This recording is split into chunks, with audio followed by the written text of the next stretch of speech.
Hello and welcome to When I Stop Fighting, the podcast, where we talk about the fight or fights that so many of us engage in this lifetime, as well as ways to help alleviate those fights. My name is Daryl Dittmer. Let's get started. Welcome to When I Stop Fighting, the podcast. My name is Daryl Dittmer. Today I'm joined by Dr. Rani Thanacoody. And I'm going to read Rani's introduction because it's pretty spectacular in my eyes. Rani is a visionary entrepreneur based in the United Kingdom.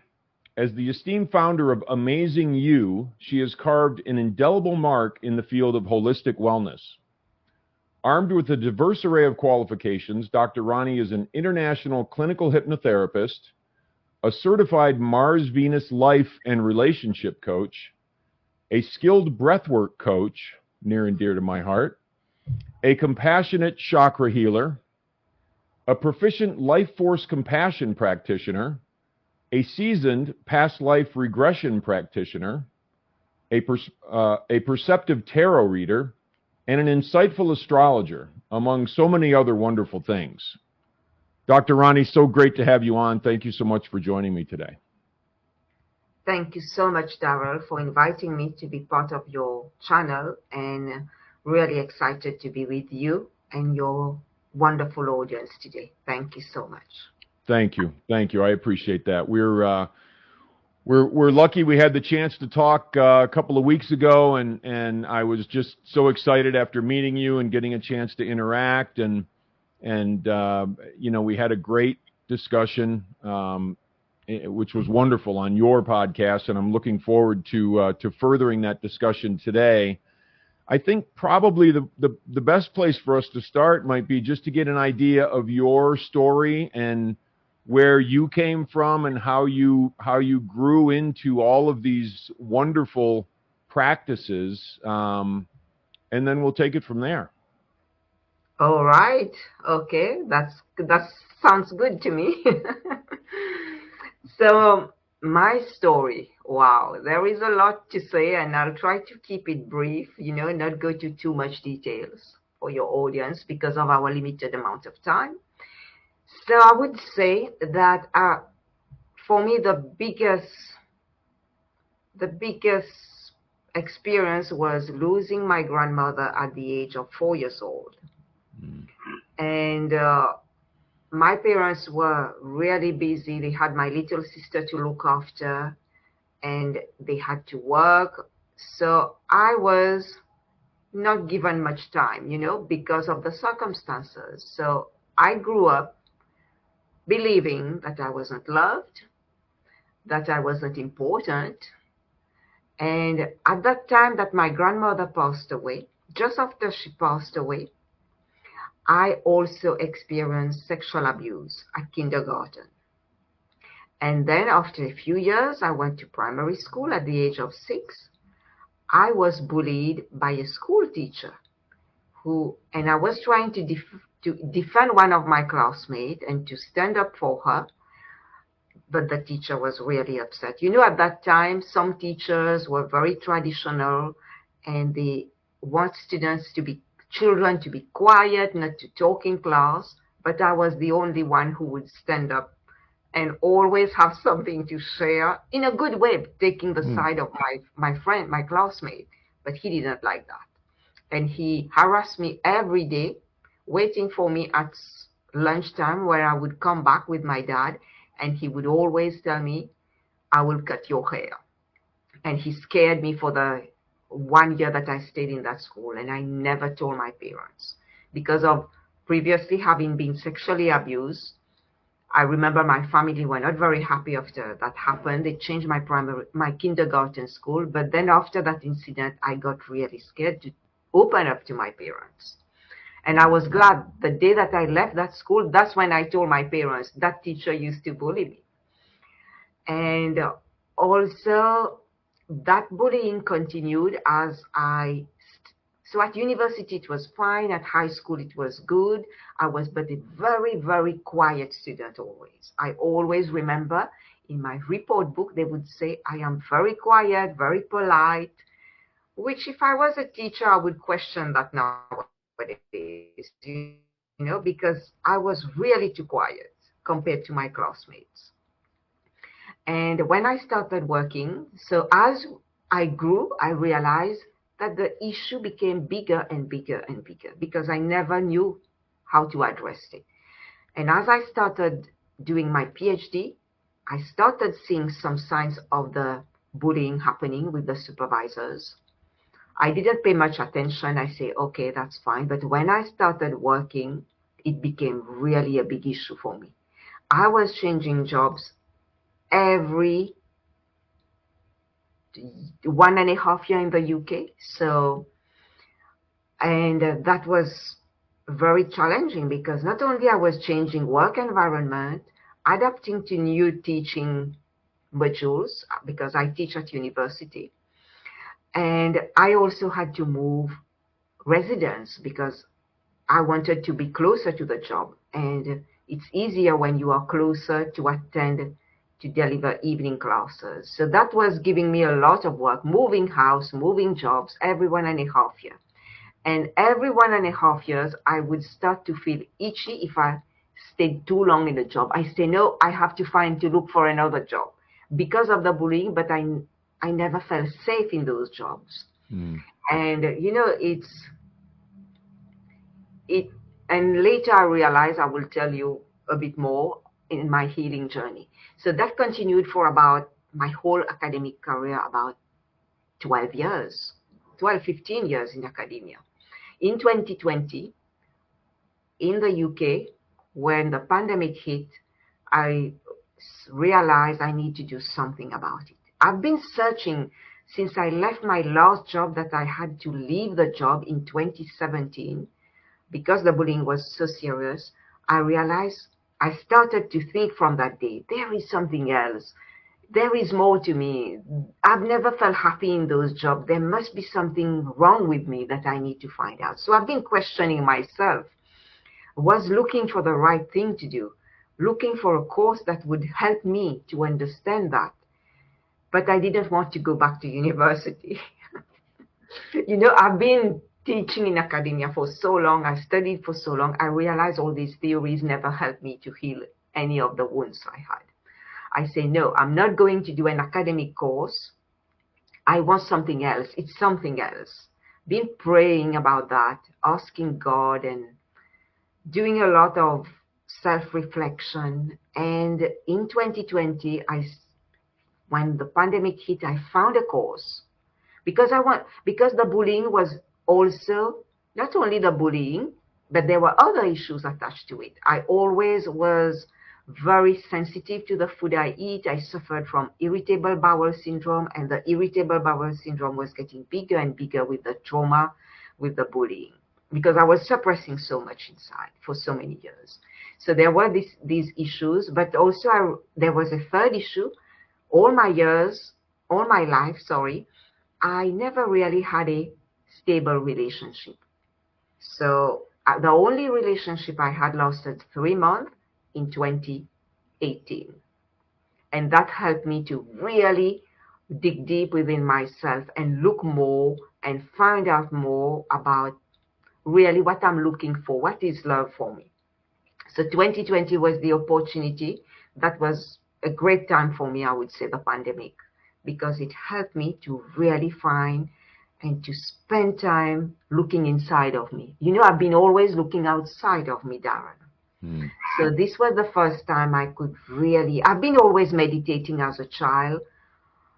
My family has always been very spiritual, but with that amount of trauma, meditation did help me not to suffer from depression, yes. But for me, I needed more to get those emotions that were stuck in my body. So I kept meditating, used to get up at 4, 5 in the morning and meditate. And I'm very grateful to have been practicing because this kept me safe as well. I would say give me the kind of calmness inside of me. But I always find there's something more. 2020, I found the first course. And the third issue I always experienced, that I said, is relationship. So the course appeared. It was a course on finding love. I say, okay, I need to find out why I can't be in a relationship, why I have so much trouble finding the right person. Started doing the course and I loved it. I learned so much about me. I found so many of those hidden beliefs. I found out that I was not lovable.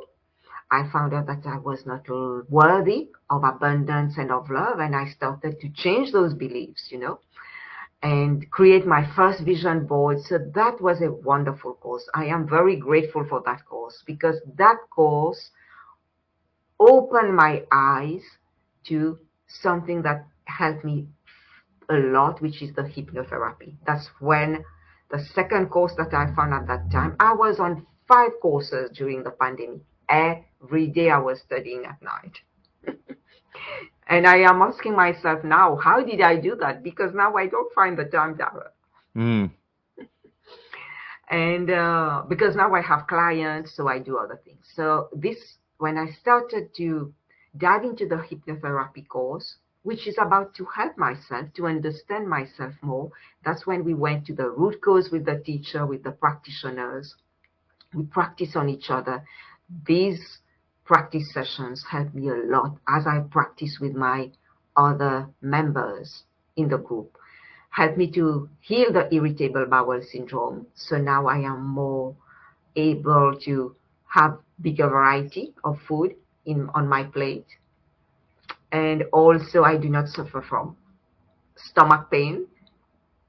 I feel more happy, much lighter. I feel more alive in my body, Daryl. And also I understood where the root cause are of all these various issues. So I had several sessions. Every issue I wanted, I had people to practice who would look into that for me and help me. So this was the biggest modality for me to help me to heal all those issues, understand myself, discover myself. And I did astrology at the same time, tarot reading, after that I did the Lifeforce Compassion Practitioner, Chakra Healing, so breathwork. So I did the breathwork at the same time of the hypnotherapy. The breathing has helped me so much to calm myself, to reduce the acid reflux, and to find more focus, to really be present. That was super powerful, the breathing. And I teach my clients every session before we start, we always start with the breathing. Come back to the present moment because our thoughts keeps running 100,000 miles per hour, 60,000 thoughts per day that we have, women. So it really helped me to come back to my heart, the breathing. And I still do that every day, once per day. And it has also helped with having more easy bowel movement. So this has been wonderful. So all these modalities, I would say, have been life-changing for me and have helped me to discover so many talents that I didn't know I had, Daryl. I didn't know that I could speak. I suppressed my voice for so many years because I was told as a child not to speak because I was trying to ask too many questions. And I was being pertinent according to some of the people around me. And when I found that voice that I could say what I need to say my truth, oh, it felt liberating. I was on a course with Les Brown. You might have heard of the very well-known Les Brown. And yes, it was on the pandemic as well. I found him. I didn't know of Les Brown. Somebody said, listen to some of his videos, and I was so inspired. I joined his course, the Power Hour show, the voice, something about the voice power, something like that. So I joined the course, was there for 6 months. I shared my story in front of him, which was very scary for me because I was very quiet. I could do my job and teach in front of students, but on other topics, I never felt confident. I never believed in myself. I never had that self-esteem. I never valued myself. I never felt I was worthy of anything. So that was a really powerful experience to be on his training and to have him comment on my speech. And that helped me a lot. And he used to say, people need to hear your voices. And I was listening and I say, okay, who will I talk to? I don't know. It's the pandemic, Daryl. What do I do? Had no idea. And around that same time I was on his course, a relative of mine, a friend of mine, having very serious family issues, experiencing family abuse, verbal, emotional abuse, lost her job. And I say, if I don't help that person, she will commit suicide at this point because nobody is on her side, and I can't do that. I need to support her. Everybody was rejecting her, but I say no. I'll call her. Every Saturday I would call her, have a chat, uplift her, say some positive words to her. And that really helped her. That helped her to get out of that situation, family situation, find some people who could help her, and then she found a job. And I couldn't believe it. Just speaking to her has helped her so much. And now she's still working. She's much happier. She's working in a multinational. I am so pleased of her progress. And if I hadn't done that, she wouldn't be here today. And that gave me an idea. I said, wow, okay. I didn't know I had the power to help somebody in that way. At that time, I didn't start my practice of hypnotherapy, just doing all these courses. At the same time, a friend of mine in Sri Lanka said, yeah, I have a new business. I want to start my business. I say, okay, now I've got an idea. Let's do a podcast and you will be the first guest. You can share your story because we both come from Mauritius, but she married a guy and she moved to Sri Lanka. And I say, you can share what you do, what's your passion, how you moved to Sri Lanka. I think, let's do that. Let's be my first guest. And she said yes. And I'm so grateful for her, to be so brave because it was her first time as well to be on a YouTube and a podcast. And I called the podcast Amazing You. And she was the first guest, and the podcast has been aired for 3 years now. And I have started my practice called Amazing You by Rani, where I help women, where I help individuals, mostly women, but everybody is welcome, facing emotional and physical traumas, to help them to to release these trapped emotions in their body so that they can feel alive, so that they can fulfill their dreams, because everybody has a dream. Even if we don't remember it, because the trauma can make us forget about our dreams. Because when we live in a deep trauma, we are so deeply disconnected with who we are.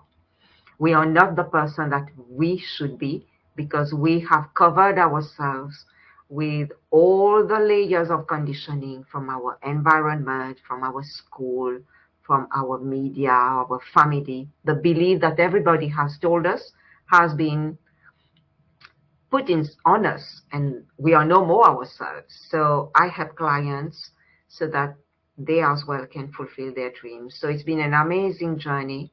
I've been co-authoring 2 books already, and I've got 3 more books coming.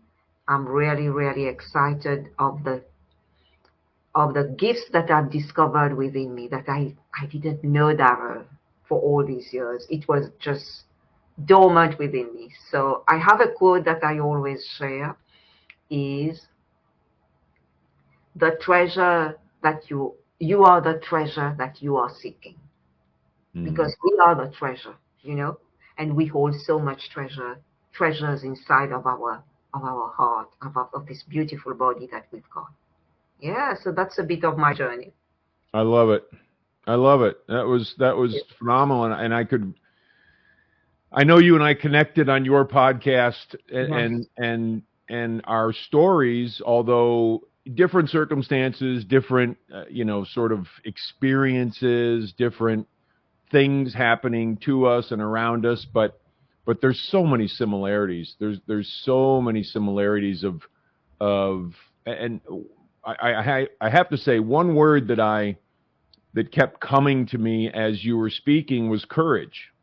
And the courage that you've shown to, and it takes courage to not reach out and blame the world and blame everything and blame, the past traumas and those sorts of things, and sort of pick ourselves up and say, you know what, I'm going to figure out how to change. And that's an absolute critical step in terms of actually moving forward. And I've had a lot of my, emotional stuff over the years that's been trapped in me come out in, I don't know if I mentioned this on your podcast, but I've had ulcerative colitis, and I've had those kinds of issues, and I've been, for the most part, asymptomatic for over 10 years. But it's easy to just sort of let those things lodge inside of us instead of moving through them and allowing them to go away and allowing ourselves to be free of these things. And it takes a lot of work, and you've obviously done a huge amount of work, and I applaud you from the bottom of my heart. It's just what a great story. And now you're spending your life helping others, which to me deepens the journey. It's, we can't, and this was not an easy one for me either, because I'm not a loud guy. I don't want to be in the spotlight. I don't know why I'm doing podcasts. I don't know how that ever came to be other than writing my books, but it was a natural extension, and I had to tell myself and convince myself to get out there. And just like you, there's a beautiful story to share, and a story that if related out in the world can help people. And I feel like that's our intent. So there's so much more, but I don't want to talk too much myself, but I thank you so much for sharing that, and thank you for relating your journey, because it really is a journey filled with courage, which I think is just spectacular. So yes, thank you, Darrell. Would you allow me to add a few words on the courage? Please. Yeah, I would say that for a long time, until I started the healing, I was in that victim mode. I always blame everything around me. The healing journey has helped me to realize that it's nothing in the outside. It's just a reflection of what is inside of me. And that's what I was projecting out, and I was attracting those kind of energies and those kind of people because I was so wounded. And you said courage, because I think everybody that goes through the healing process, it is an act of courage. Healing is an act of courage, because we allow ourselves to be open to therapists, to people that we don't know. And the more open we are, the more vulnerable we are, the more quickly we heal. And I really open myself, I tell you, to these different practitioners. And I still have a therapist that I go every month. We always have issues to heal. So I have my therapist, and I open my heart. I really let go. And it's not only let go of the emotions, but let go of the crying. Darrell, the amount of crying I did, I need to say, for the past 3-4 years, I've never cried like that in my life. I was crying for hours in the session, sometimes from beginning to end of a 2-hour session. And still I do cry. And when I cry, I realize, oh my God, this is how much I've suppressed inside. It's been years of suppression, and I feel so alive after the session. Sometimes you process a bit, but then the next day you feel, wow, you feel better and better each day. So it's like motivating me to keep going, keep doing the work, and continuing doing the work. My teacher has been saying that healing ourselves is a lifestyle. And we have to keep doing that every day, because if we don't do it, we we will regress and we won't be able to keep that high energy, that high frequency, because we need to keep raising our frequencies to attract the right people, the right situation, the abundance that we want. And so that's why we have to keep doing the work. There's always a layer to peel, always something else, but we can go more slowly as we feel better and better and enjoy life more as well. You know, I appreciate now everything, every moment, I have so much gratitude for every person, every situation, for everything in my life. And that gives me so much happiness in everything that I do. Yes, and very grateful to be with you as well, Daryl, today, and with your audience. Thank you. Thank you, Ronnie. I appreciate that, and I'm very grateful to be with you as well. The journey is so it becomes so flavorful and so bountiful, and the breadth and the depth, as long as we keep doing those things. And a lot of times for me, and I think for you as well, it's things that we don't necessarily feel like doing or want to do until we do them for a while, and then it's okay. And then it's okay to jump into the unknown. It's okay to do things that may be scary and may be frightening. You had mentioned crying, and as you may have imagined, I'm not a big crier, but there are times because I grew up with a kind of a pretty tough dad and quite honestly a tough mom, and there wasn't a lot of emotion. The only emotion that came out most of the time was anger. That was the one that was expressed, and I have no qualms with how I was raised or how I grew up or anything like that. It is what it is, and it provided me with the life that I have today because I chose a different path. But just a quick story.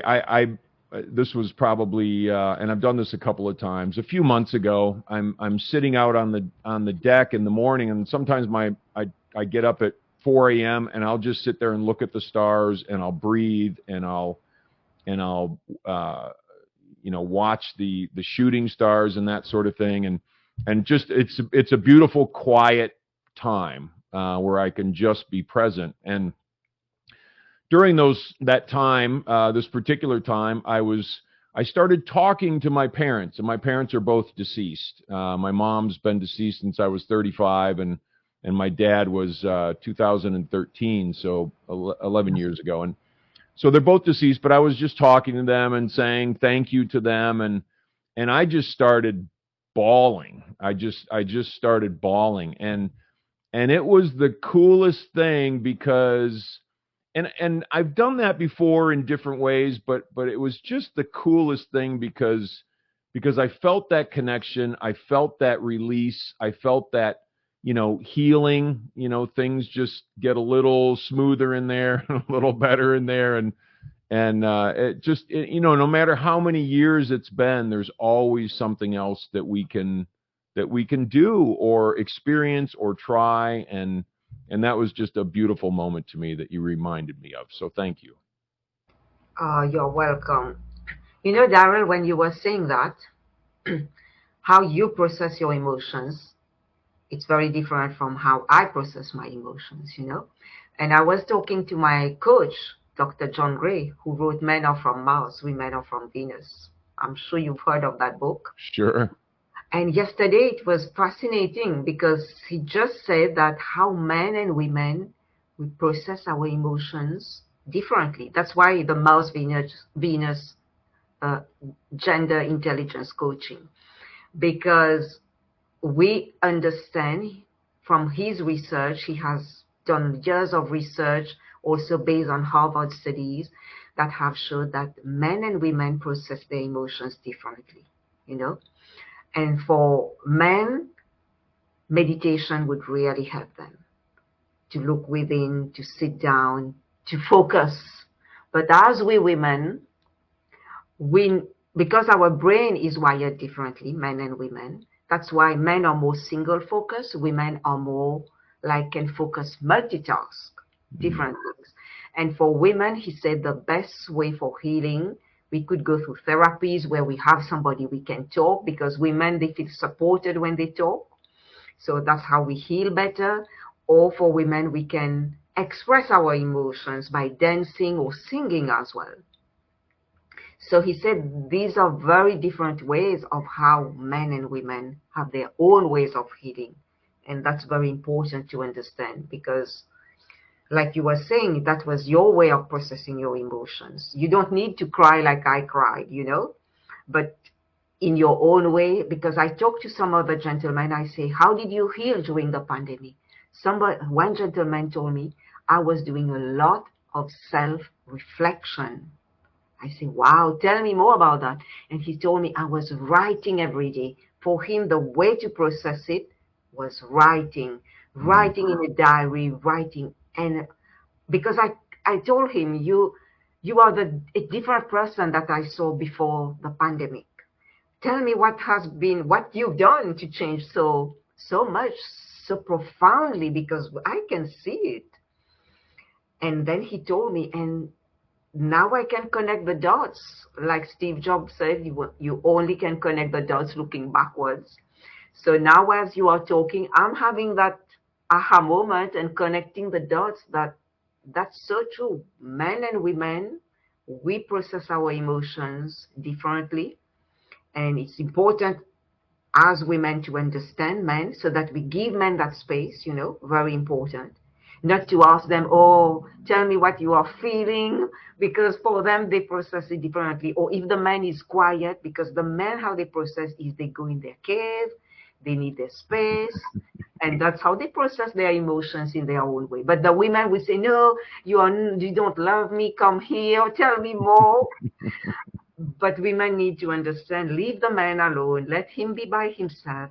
That's where he builds his testosterone, because for we women to build our happy hormone, our oxytocin, we need to share, we need to talk to our friends, we need to complain, but we don't need to always complain with our partners, because for them, when you complain to a man, it means that you don't love him, For him, he will interpret that he's not enough, and he's not appreciated. So that's why we need to find women friends that we can talk and process, therapies, and go and talk and share. And so that's very, very interesting I think, for the audience to know as well, how we, as different gender, male and men and women, we process our emotions. Though we are on the same journey, we are just soul, but in this body, our brain is wired differently.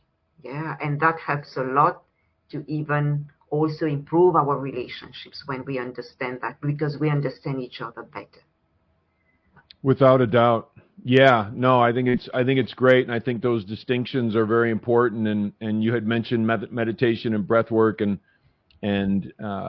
gratitude, and I do the same practices in the morning. The breath work, and then the meditation, and then the just conscious gratitude, which all of that stuff just emanates from me afterward and into my life, and it sort of seeps everywhere. But they're absolutely crucial practices to further the task that I have, which is connecting with me, connecting with my soul, and allowing some of these things to blossom. So last question, I'm pretty sure I know the answer, but for the audience, I'm excited to hear what you have to say. And you had talked a little bit about victim mentality, and I'm a big believer. There are people who are absolutely victims of terrible things, and many of us have been victims of those things, whatever that may be.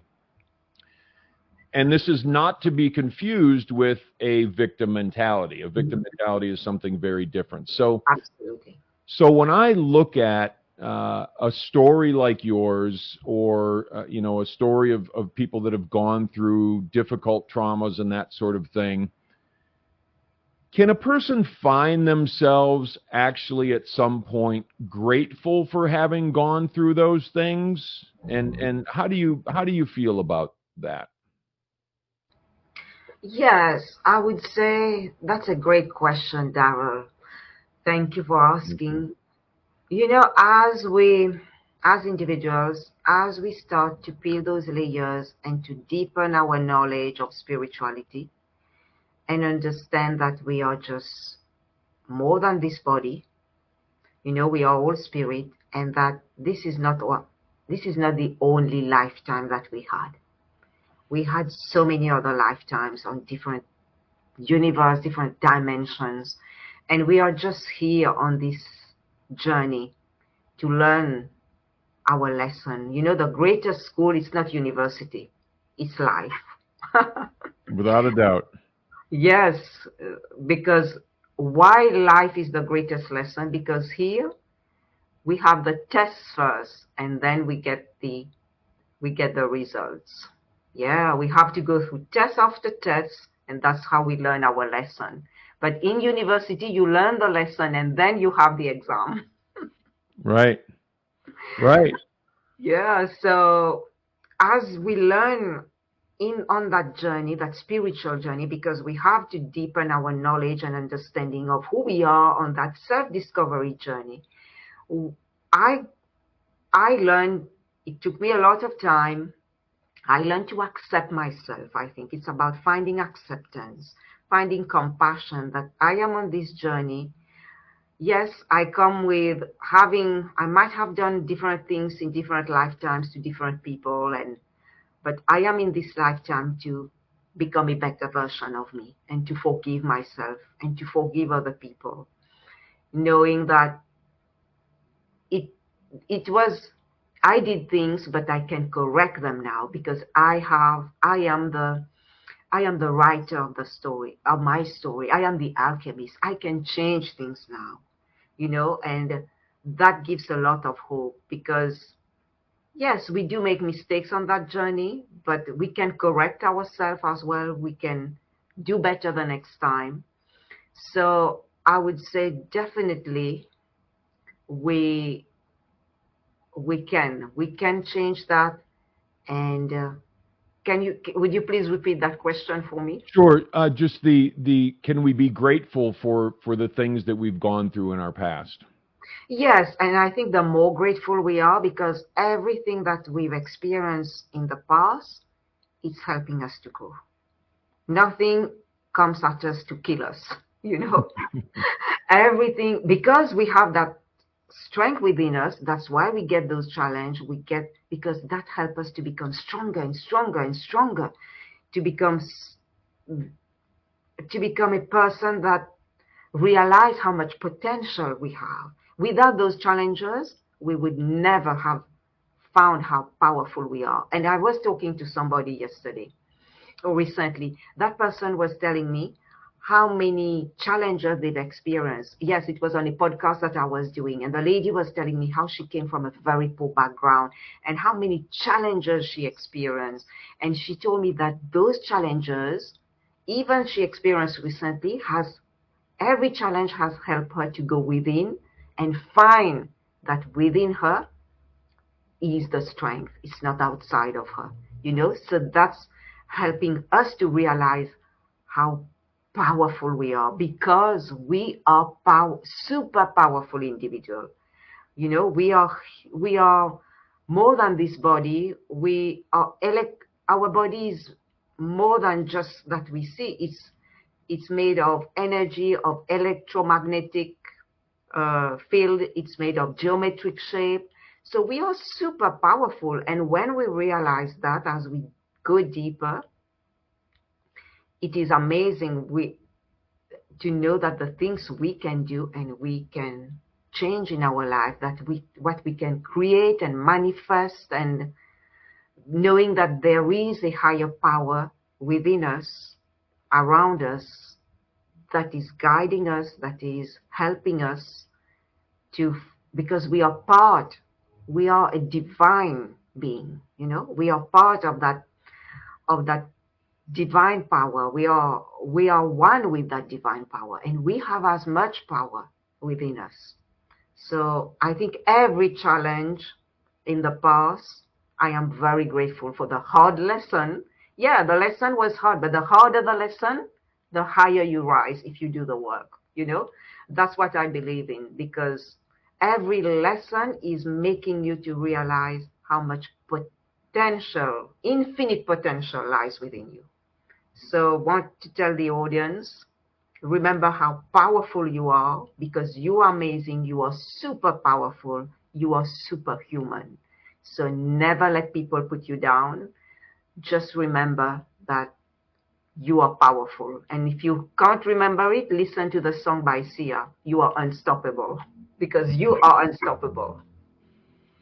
So well said, Ronnie. So well said. Thank you. And there's one thing that comes to mind for me before we wrap it up is and I talk about this in my book, but people ask God for the strength, and I hear people asking God for the strength, and every day asking God for the strength. And my personal belief is I've already been given the strength. I just need to have the faith that I have been given the strength and make and take the first step. And that's really what it's about for me. I just believe that's so true and so different from how I was raised and how I conducted myself for, you know, the early years in my life, and being able to get past that and develop a strength that and a faith that I know I have what I need. And it's already in there. It's baked in. I just need to do what's in front of me to be done and do what resonates. So thank you so much. I swear we're going to have to do this again, because we could just I could just keep going, but we're running a little short on time. I have all of your ways to find you, and I'm going to put all those in the show notes. They're already set up and ready to go. But is there one place where you'd like people to sort of find you, and I'll put all your social media and things, but is there one place you'd like to be found, Dr. Rani, or two? Yes, thank you, Daryl. Thank you for this opportunity to be here to talk to you and your audience. And one place you can go for people to find me is go to my Mars Venus Coach Rani.com. This is the website, and they can find all the modalities. They can find the free quiz, the free relationship quiz. They can book for a 30 minutes free discovery call with me. They can find my ebook, and they can find the events, the free events workshop that I do. So, and they can find the products that I sell there. So it's got everything there. Yes. Thank you so much, Daryl. And we definitely have to continue that conversation, because the last bit that you said was even more interesting. We won't have time to dive into that. Yeah, that's true.